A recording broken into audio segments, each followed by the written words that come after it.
தாத்தா, எனக்கு நீங்க 2 பேரும் ரொம்ப முக்கியம். அதுக்காக நான் அந்த வீட்டுக்கு திரும்ப வந்து அவங்கள பார்க்க விரும்பல.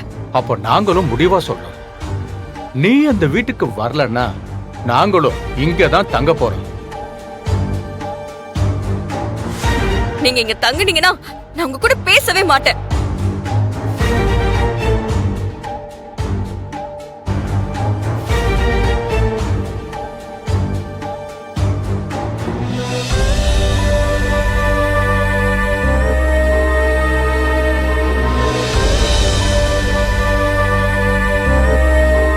ஆமா தாத்தா, நீங்க வீட்டுக்கு போறேன்னா நாங்க உங்களோட பேச மாட்டோம்.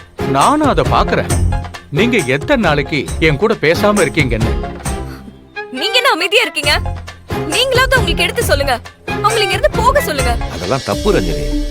ஒண்ணு பின்ன தெரியாத ஒருத்தங்க வீட்டுக்கு வந்தாலே வாங்கன்னு சொல்றதுதான் தமிழ்நாட்டோட பழக்க வழக்கம். அப்படி இருக்கும்போது பெரிய ஐயாவையும் பெரியம்மாவையும் எப்படி போங்கன்னு சொல்ல முடியும்? அப்படிலாம் சொல்ல முடியாதுல்லம்மா.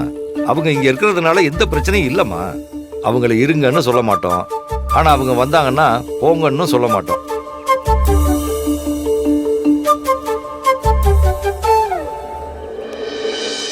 என்ன எல்லாரும் சேர்ந்து சதி பண்றீங்களா? ஆமா. போங்க.